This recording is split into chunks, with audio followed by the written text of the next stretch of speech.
अस्सलाम वालेकुम dear students. आज हमारा complex number math B course का लेक्चर नंबर 10 है और स्टूडेंट्स एक्सरसाइज 1.1 का आज हम क्वेश्चन नंबर 10 को अटेम्प्ट करेंगे।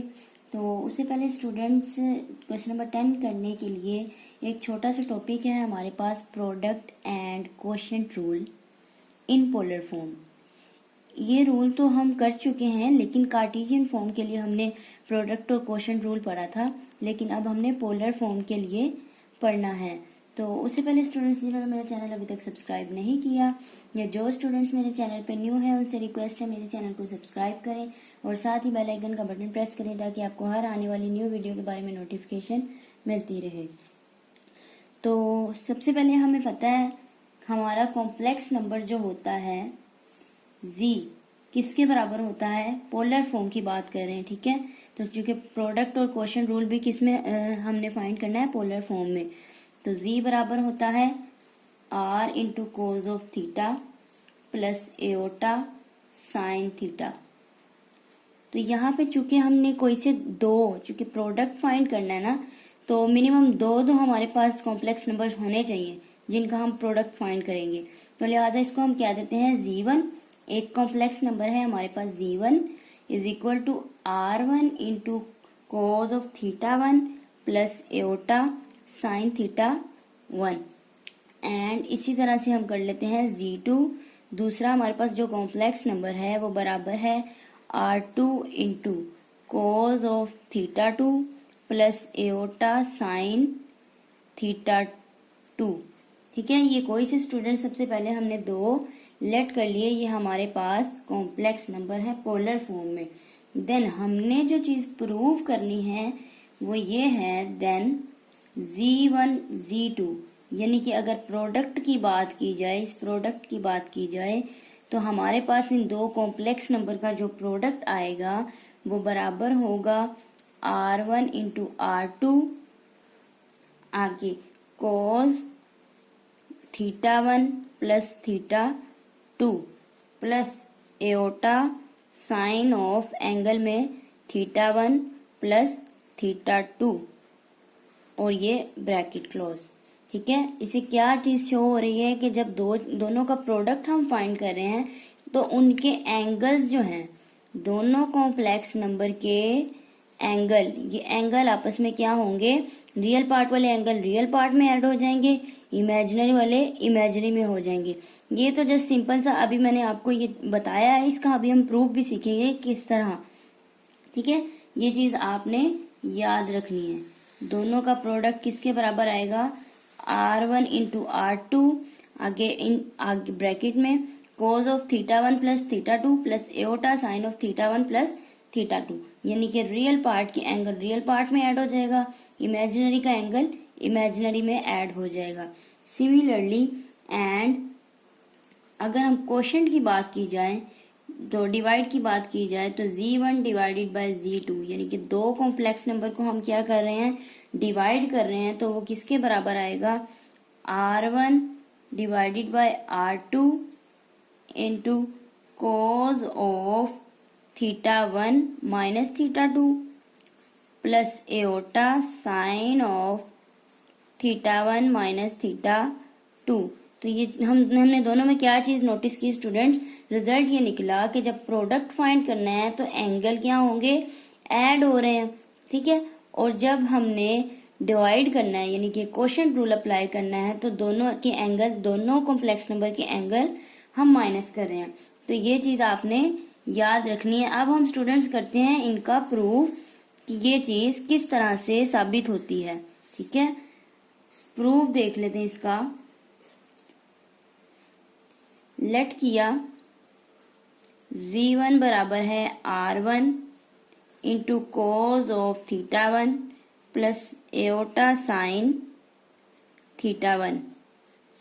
इसी तरह से z2 है हमारे पास r2 cos of theta 2 plus iota sine theta 2। अब फॉर प्रोडक्ट रूल मैं यहाँ पे लिख देती हूँ, फॉर प्रोडक्ट रूल यानी कि हम सबसे पहले प्रोडक्ट का जो है वो प्रूव करने जा रहे हैं। प्रोडक्ट के लिए हम दोनों को क्या करेंगे, आपस में मल्टीप्लाई करेंगे। तो इसका मतलब हुआ Z1 इंटू Z2, हम इनको क्या कर रहे हैं, मल्टीप्लाई कर रहे हैं। तो अभी हम पहले दोनों हमको मल्टीप्लाई प्रोडक्ट की फॉर्म में दोनों कॉम्प्लेक्स नंबर को लिखते हैं। Z1 किसके बराबर है, R1 cos of θ1 plus iota sine θ1। चूंकि हम दोनों को मल्टीप्लाई कर रहे हैं तो इनटू प्रोडक्ट का sine R2 cos of θ2 plus iota sine θ2। ठीक है स्टूडेंट्स, हमने अभी यहाँ पे सिंपली क्या किया, दोनों जो हमारे पास कॉम्प्लेक्स नंबर थे हम प्रोडक्ट रूल के लिए चुके कर रहे हैं, तो दोनों को हमने क्या किया, आपस में मल्टीप्लाई किया। अब स्टूडेंट्स यहाँ से देखें, Z1 इंटू Z2 बराबर है, इसको हम इस तरह से लिख सकते हैं R1 R2, ये दोनों जो R हैं हमने क्या किए, इकट्ठे कर लिए। उसके बाद आगे जो रह जाते हैं इनको एक साथ लिख लेते हैं, cos θ1 plus iota sine θ1 into cos θ2 plus iota sine θ2। अब स्टूडेंट्स ये दोनों चीजें क्या हो रही हैं, मल्टीप्लाई हो रही हैं। तो चूंकि हमने कॉम्प्लेक्स मल्टीप्लिकेशन सीखी है तो यहाँ पे वही चीज सेम हम अप्लाई करेंगे कॉम्प्लेक्स मल्टीप्लिकेशन। तो किस तरह से होती है, रियल पार्ट स्टूडेंट हासिल करने के लिए फर्स्ट को आप फर्स्ट से मल्टीप्लाई करेंगे, सेकंड वाले को सेकंड से। ठीक है, देखें इस तरह से अगर हम कॉम्प्लेक्स मल्टीप्लिकेशन करने जा रहे हैं, ये अपने लेक्चर में हमने सीखा भी है कि कॉम्प्लेक्स मल्टीप्लिकेशन किस तरह से होती है। तो आप देखें स्टूडेंट, रियल पार्ट को अगर मुझे चाहिए तो मैं क्या करूंगी, पहले वाले को यानी कि cos ऑफ θ1 को फर्स्ट वाले से ही, दूसरे के फर्स्ट से ही मल्टीप्लाई करेंगे। cos θ1 इंटू cos θ2 और माइनस, ठीक है, क्योंकि ये रूल होता है ना, अगर हमने डायरेक्ट मल्टीप्लाई करना है, डायरेक्ट हमें रियल पार्ट चाहिए, तो हमने फर्स्ट वाले को फर्स्ट से मल्टीप्लाई करने के बाद नेगेटिव साइन आगे यूज करना है, नेगेटिव, फिर आगे सेकंड वाले को सेकंड से अगर मल्टीप्लाई करें, साइन θ1 साइन θ2। ठीक है स्टूडेंट्स, अब प्लस लगा के अगर इमेजिनरी पार्ट आगे अब हमें इमेजिनरी पार्ट चाहिए, तो अब हम सिंपली क्या करेंगे, सेकंड वाले को फर्स्ट से करेंगे और फर्स्ट वाले को सेकंड से करेंगे। ठीक है, तो हमने यहाँ पे क्या किया, फर्स्ट वाले को cos ऑफ θ1 साइन θ2। ठीक है, फर्स्ट को दूसरे के सेकंड से, फिर प्लस लगा के सेकंड को दूसरे के फर्स्ट से करेंगे, यानी कि सेकंड फर्स्ट हमारे पास है सेकंड साइन θ1 और दूसरे का जो फर्स्ट है वो cos θ2। ठीक है, यहाँ पे हम क्या करते हैं, ब्रैकेट क्लोज कर देते हैं, क्योंकि ये R1 और R2 दोनों के साथ मल्टीप्लाई हो रहा है। तो ठीक है, ये फिर हम यहाँ पे ये ब्रैकेट यूज करेंगे। नेक्स्ट स्टूडेंट्स, इसको सिंप्लीफाई कर लेते हैं। Z1 this implies Z1 into Z2 बराबर है R1 इंटू R2। अब स्टूडेंट्स यहाँ पे हमने एक चीज नोटिस करनी है कि ये जो cos, ये हमारे पास हमने जो अभी प्रूफ किया है, ये हमारे पास एक फार्मूला क्लोज हो रहा है, cos theta plus sine theta, cos θ1 into cos θ2 minus sine θ1 into sine θ2। तो ये cos का फॉर्मूला क्लोज हो रहा है, यानी कि जो हम करते हैं cos alpha cos beta minus sine alpha sign beta, तो ये cos का फॉर्मूला हुआ ना, cos अल्फा प्लस बीटा का। तो यहाँ पे ये फॉर्मूला इसी तरह से क्लोज हो जाता है, cos, तो अल्फा यहाँ पे क्या है, θ1 प्लस, चूंकि cos में साइन जो होता है वो ऑपोजिट हो जाता है। ठीक है, अगर हमारे पास यहाँ पे नेगेटिव साइन आ रहा है तो जब फॉर्मूला क्लोज करेंगे तो फिर हमारे पास यहाँ पे प्लस आएगा, तो cos ऑफ अल्फा यानी कि θ1 प्लस बीटा यानी कि θ2 हो गया यहाँ पे हमारे पास। तो ये फॉर्मूला cos का क्लोज हो गया। इसी तरह से प्लस एओटा साइन का जो फॉर्मूला है, इसी तरह साइन का फॉर्मूला भी क्लोज हो जाएगा, θ1 प्लस θ2 2। तो ये था स्टूडेंट्स हमारे पास प्रोडक्ट रूल का पोलर फॉर्म में प्रूव हो गया। ठीक है, पोलर फॉर्म में जो कॉम्प्लेक्स नंबर होते हैं उनका प्रोडक्ट फाइंड अगर करना हो पोलर फॉर्म में तो ये आपने अब याद रख लेना है। बार बार चूंकि हम प्रूफ तो नहीं करेंगे, क्वेश्चंस में यूज करना है। अभी हम क्वेश्चन नंबर 10 में देखेंगे प्रोडक्ट रूल भी यूज होगा, क्वेश्चन रूल भी यूज होगा, तो ये हम फिर वहां पे डायरेक्ट इस चीज को अप्लाई करेंगे। अब ये हो गया प्रूव, तो हम प्रूव्ड। इसी तरह स्टूडेंट्स हम अब अपना क्वेश्चन रूल के लिए देख लेते हैं। फॉर क्वेश्चन रूल, ठीक है, अगर क्वेश्चन रूल की बात की जाए, दो कॉम्प्लेक्स नंबर जो हमारे पास हमने फर्ज किए हुए हैं इनको हमने डिवाइड करना है। z1 डिवाइडेड बाय z2 बराबर है, फिर दोनों डिवाइड होंगे। पहला ऊपर वाले कॉम्प्लेक्स नंबर है हमारे पास r1 into cos of theta 1 plus iota sine theta 1 divided by z2 क्या है हमारे पास r2 into cos of theta 2 plus iota sine theta 2। ठीक है स्टूडेंट्स, अब यहां से हम r1 r2 सेपरेट कर लेते हैं, बाकी जो रह जाता है इसको सेपरेट कर लेते हैं। Cause of theta 1 plus iota sine theta 1 divided by cos theta 2 plus iota sine theta 2।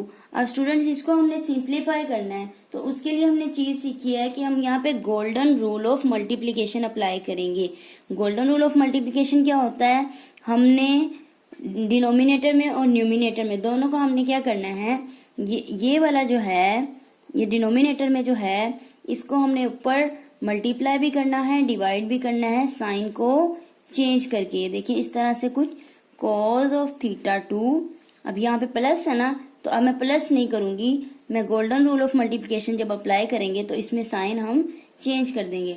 For example यहाँ पे अगर नेगेटिव साइन होता तो आप प्लस यूज करते, अभी यहाँ पे प्लस है तो इसकी जगह पे हमने नेगेटिव अब यूज करना है, माइनस एओटा साइन थीटा 2। ठीक है, इसी तरह चूंकि हम मल्टीप्लाई कर रहे हैं तो खुद से फिर हमें डिवाइड भी करना पड़ेगा, तो cause of theta 2 minus aorta sine theta 2। ठीक है स्टूडेंट्स, अब यहां से हम इसको सिंप्लीफाई कर लेते हैं, r1 डिवाइडेड बाय r2 और दोनों को हम आपस में मल्टीप्लाई कर लेते हैं। Cos theta 1 plus iota sine theta 1। तो और नेक्स्ट वाला जो है सामने वाला, इसको स्टूडेंट्स हम इस तरह से लिख सकते हैं, cause of negative theta 2 plus लगा के एओटा साइन, ये यानी कि जो साइन है हम एंगल में लेके जा रहे हैं। ठीक है, इससे कोई फर्क नहीं पड़ेगा क्योंकि हमने ये रूल पहले सीखा हुआ है। ठीक है स्टूडेंट्स, इसी तरह हम नीचे वालों को भी, टर्म्स को भी आपस में मल्टीप्लाई कर लेते हैं। तो ये फर्स्ट वाले को फर्स्ट से करेंगे, कॉज स्क्वायर ऑफ थीटा 2 हो जाएगा, कॉज स्क्वायर थीटा 2।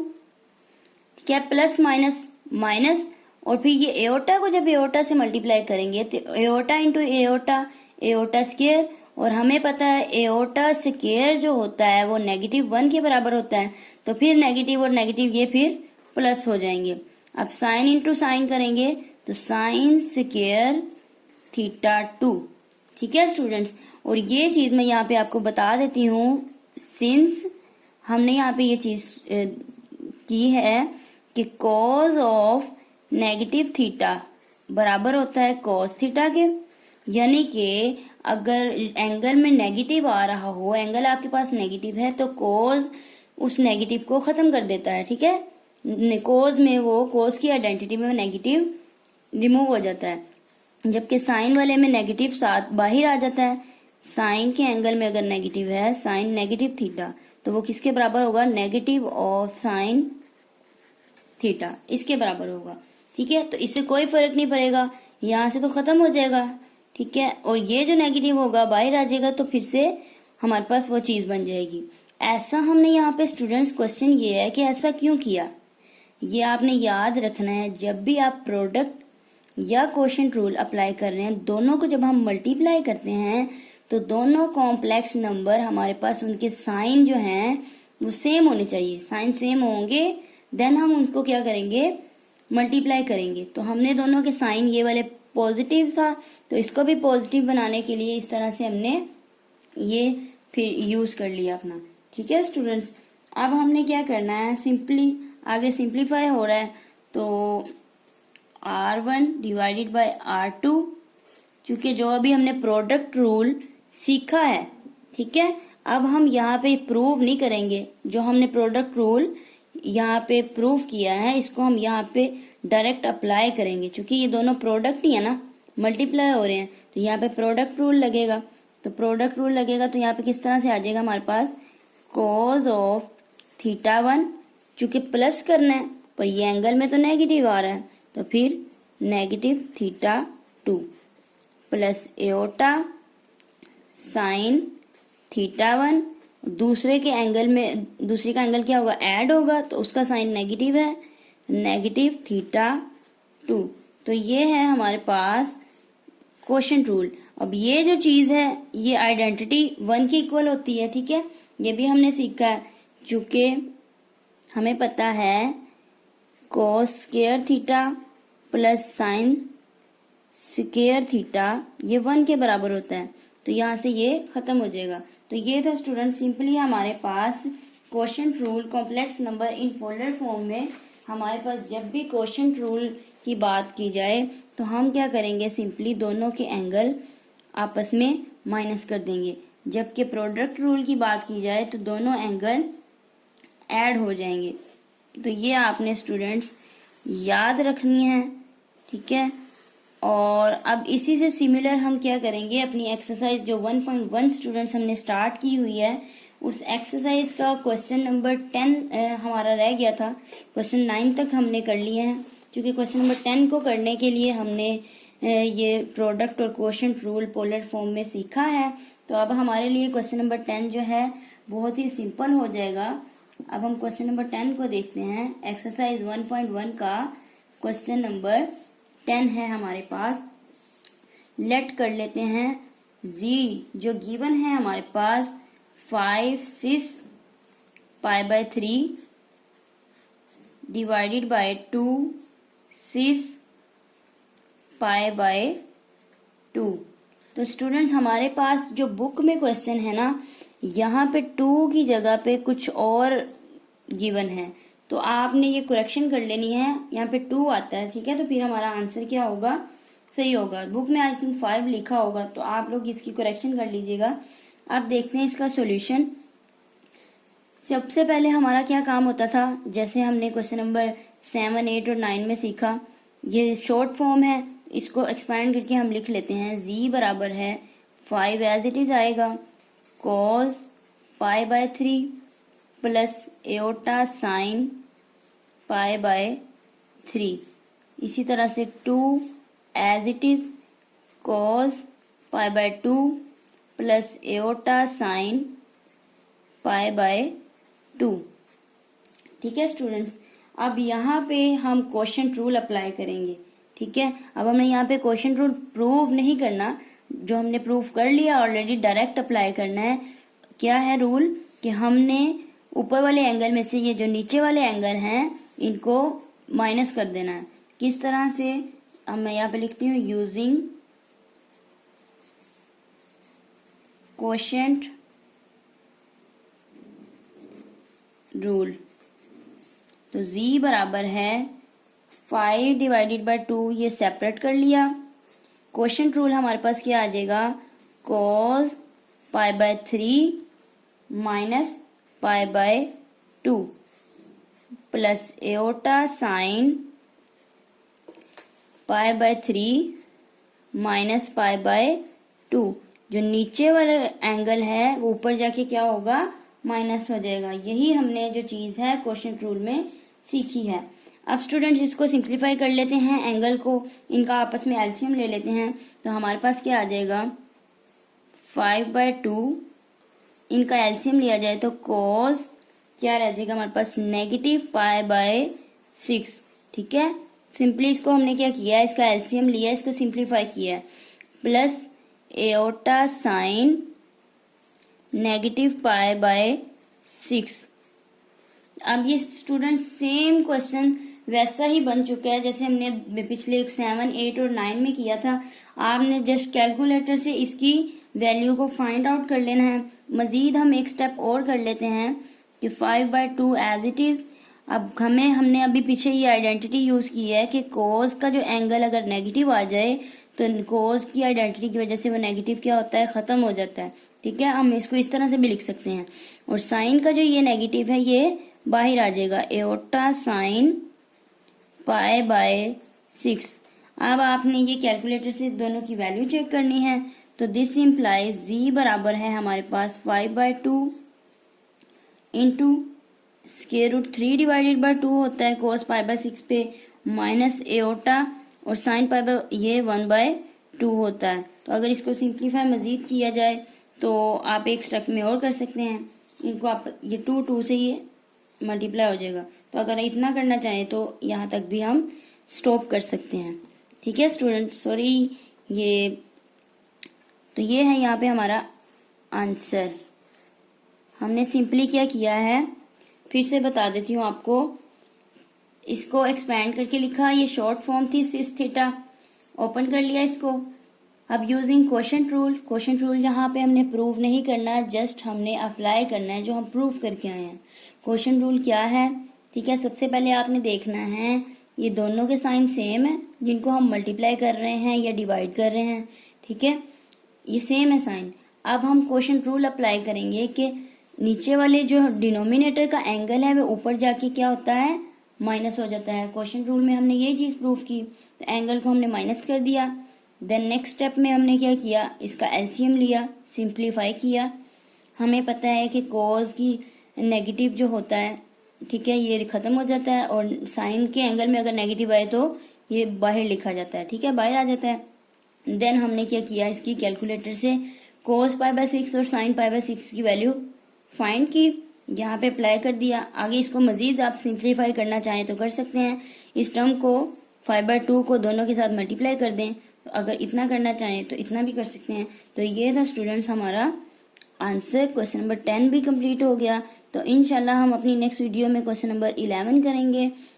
और होप सो कि आपको मेरी वीडियोस पसंद आई। अगर आपको मेरी वीडियो पसंद आई तो मेरे चैनल को सब्सक्राइब और ज़्यादा से ज़्यादा शेयर ज़रूर कीजिएगा। इंशाल्लाह अपनी नेक्स्ट वीडियो के साथ मिलते हैं। अल्लाह हाफिज़।